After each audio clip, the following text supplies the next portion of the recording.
Welcome to the Sober Podcast. This is your host, Jamie Brickhouse. Our sober celebrity guest today is Sonia, Kahlon, the CEO and founder of Everbloom, which provides online small group recovery meetings with a recovery coach facilitator where each group is matched based on the characteristics of its members. And we're going to dig into what that's all about and how it came about. Which is an apt thing to talk about since our topic today is recovering from a breakup in recovery. Thank you for joining us on the Sober Podcast, Sonia. I'm excited to have you on the show. Thank you for having me, Jamie. Great. Well, please just start off and tell our listeners a little bit about your sobriety journey.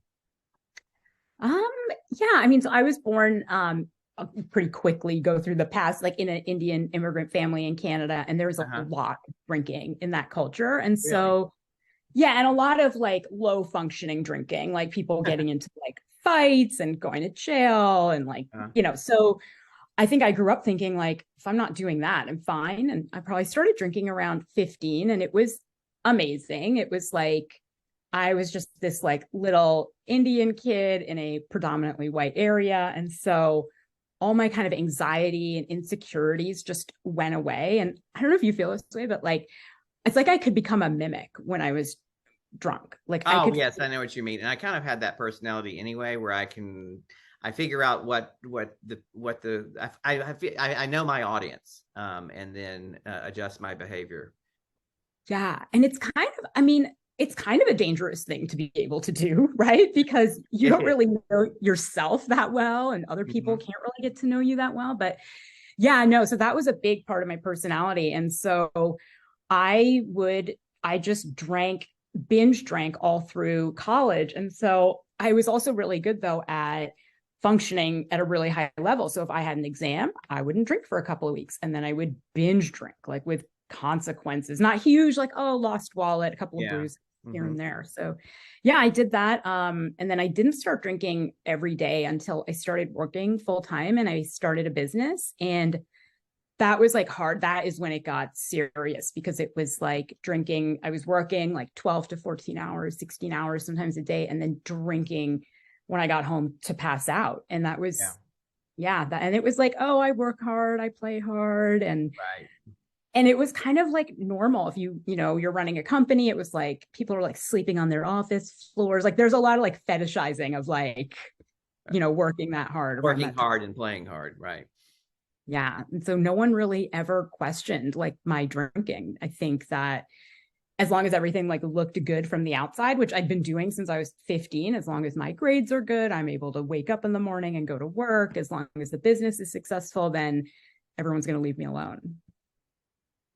And when did that crash? When you still own the business or after? Because I know you've sold the business and then. Yeah. So in 2016, I got an offer to sell the business and it was like the offer of a lifetime. So it wasn't even a consideration to not take it. But while we were going through that due diligence period, it was a long period. I thought, if this goes through and I'm not working that many hours, it was like staring like down the barrel of a shotgun. I was like, when am I going to start drinking? Am I going to start drinking at like 4, 3 in the afternoon? Like, and also it's like, well, and if I don't have this professional business and, persona, am I going to start doing more drugs? Like, and so I knew then that there was like a lot of potential for this to go like really badly. So probably, and it did. And so I sold the business and it did go pretty badly for about 6 months. And then I just quit cold turkey, just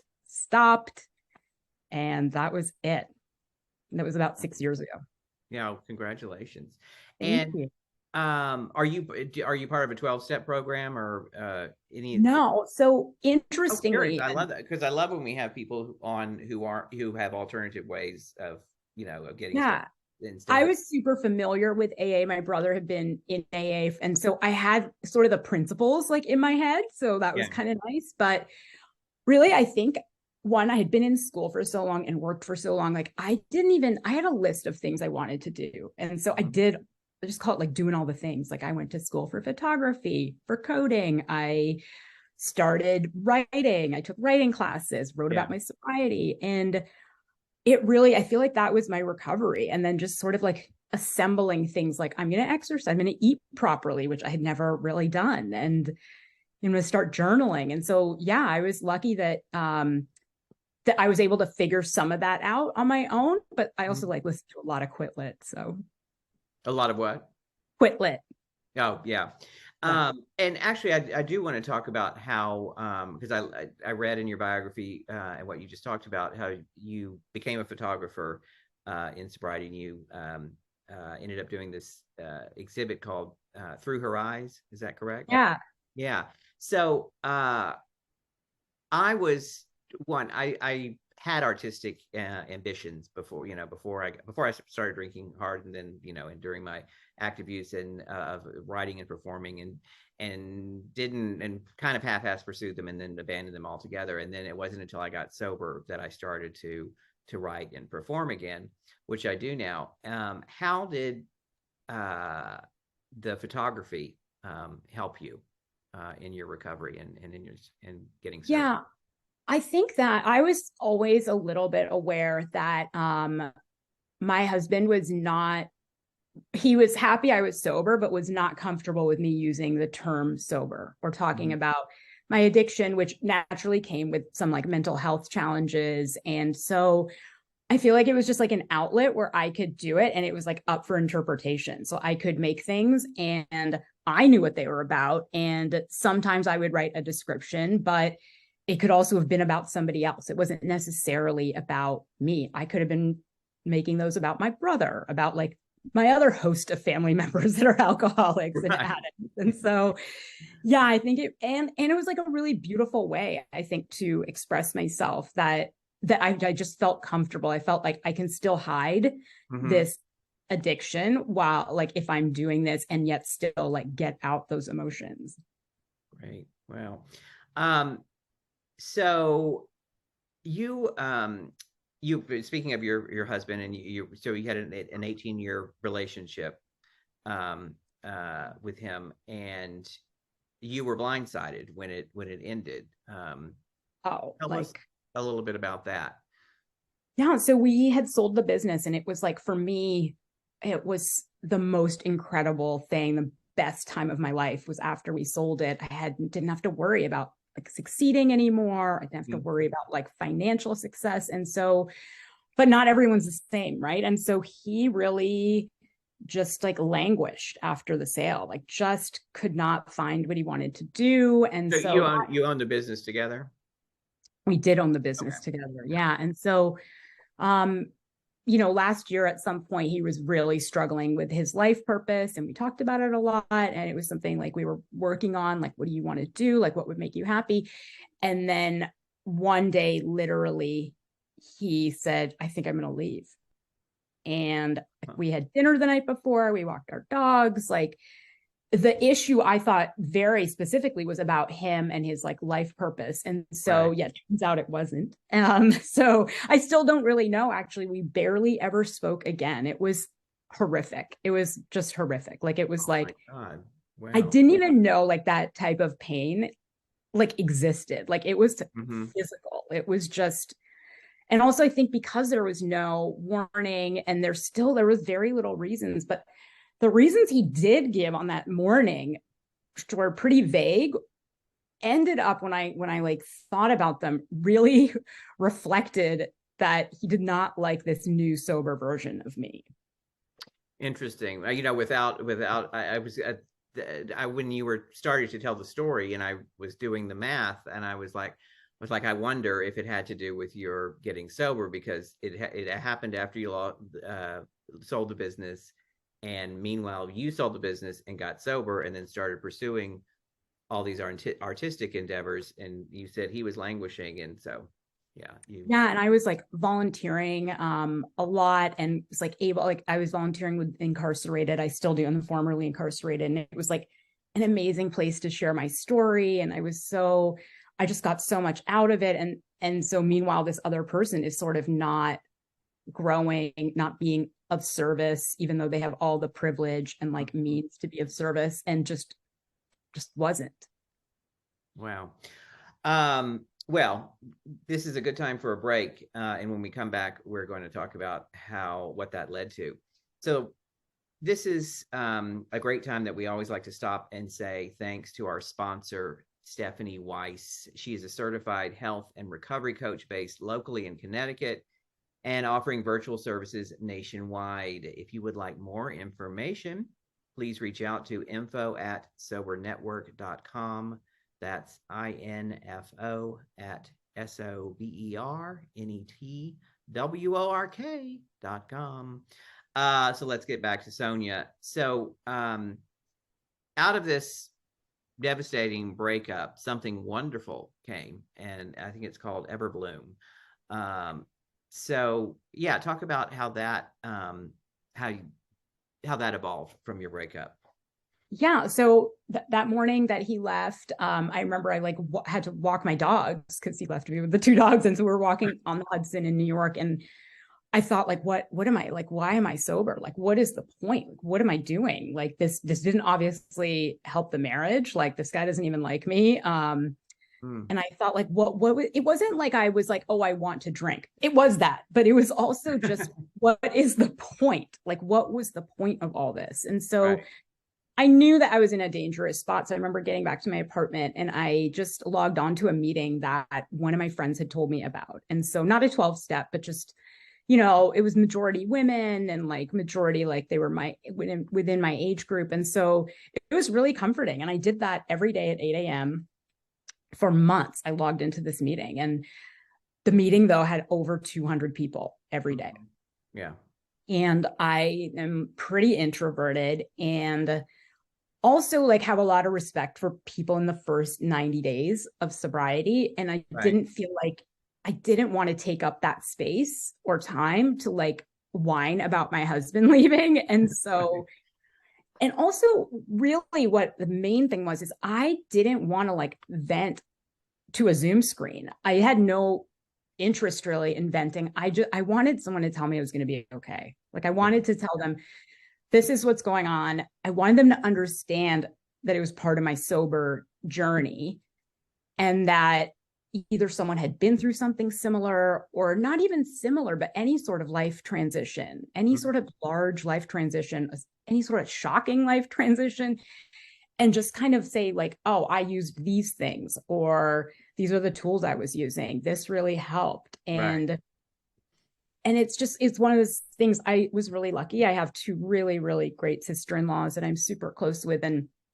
just an example is I told my sister-in-law, I'm like, every time I open my email and I see like an email from the lawyer, I feel like someone is stabbing me. And she's like, yeah, that's what it feels like. And I was like, this is what I need. I need that feedback. And so, that's a good description. I haven't had that experience, but from what I've read and seen and know of from other friends, that's a very good description of how that feels from what I've heard people talk about. And yeah, if you're kind of like, venting, or you're just kind of sitting by yourself thinking about it, you think you're nuts, right? Mm-hmm. Like you think like, how does an email upset me for 4 days? And having people that have been through something similar it's just so helpful. I feel like I don't know where I would be without that support. Great. So what can someone expect when they join Everbloom? So what we do is we have them fill out a pretty, not lengthy, but like a survey. And it really goes through like the possible things they could be struggling with. And when I started working on it, I started thinking like, what have I struggled with in my life? And so I struggled with self-confidence. I've struggled with job burnout. I've struggled with like other self-esteem issues. I've struggled with childhood trauma, those types of things. And so I thought this is a good place to start. And that's basically where we started. So when you sign up, you fill out a survey, and then you're matched into a group that's going through pretty much the same things, or have gone through the same things, or at a different point in that journey. And so, my not favorite group, but one group that's really incredible is like the first 90 days. So that's a group on itself, because I feel like that is the problem. The first 90 days is the problem during the first 90 days. It's not like my self-esteem is low. It's like, I'm going to drink tomorrow or later tonight. And so So that's a great group. And that is fun because people are trying all these different things. And so they're able to give each other advice. And then the facilitator is really there to make sure it doesn't go off the rails and to kind of like guide it into the right direction, make sure people don't get off track. And then one thing I also needed that I never saw in a meeting was setting goals. And so at the end, we set some goals. And so if that's, to eat something healthy 4 days in a row because you're struggling with something, like that's great. That's a goal. And so, yeah, we set those intentions at the end of every meeting. Oh, it sounds great because,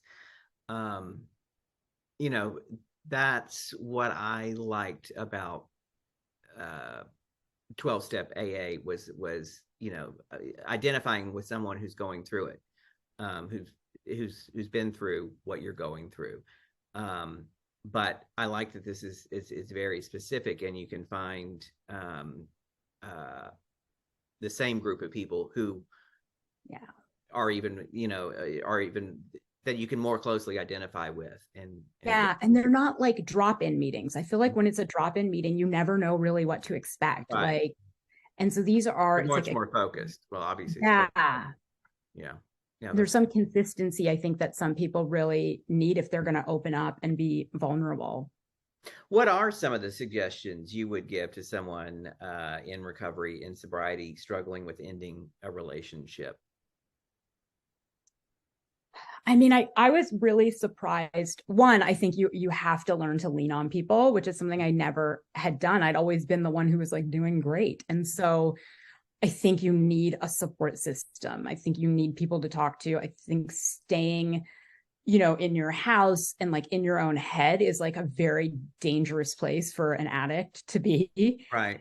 And I think just, for me, I said yes to everything. If someone wanted to go for a walk, I was like, sure, even though I've been like crying for 2 hours. But I think I also leaned on, I guess you call it like a sobriety toolkit. Like maybe the first day I didn't feel like journaling, but by the second, third day, I was like, I'm going to journal a bit. And it was a really slow kind of progression back to, the habits that I had before it happened. And so I didn't eat healthy the first few weeks, but then I started eating healthy because I started feeling really crappy and I didn't sleep well for like, 10 months. And then I realized like, you know what, it's time to just like meditate before you go to bed. And so, yeah, just these kind of, I think there are little tips and tricks that make it easier. But I think that, really, the toughest days, I had to call somebody. I had to talk to someone.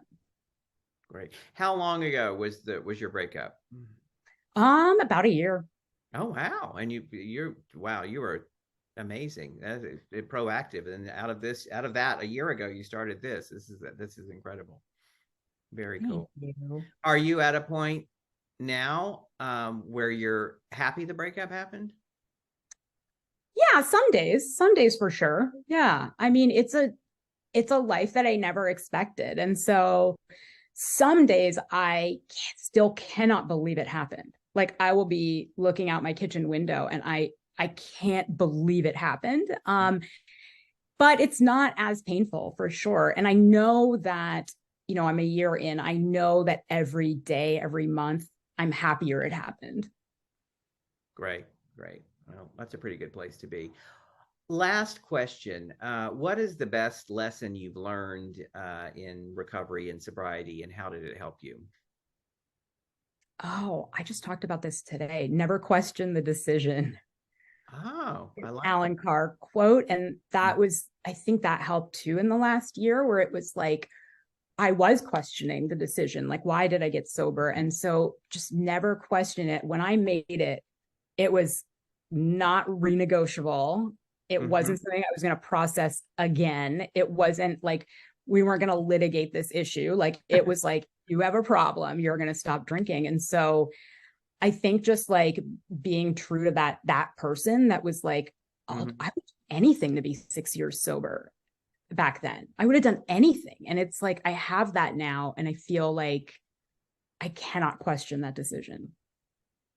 That's fantastic. And that is, and I'm, and that's a version of the No Matter What Club, which I used to hear. And, I'm a member of the No Matter What Club, no matter, whether my life turns to gold or my ass falls off.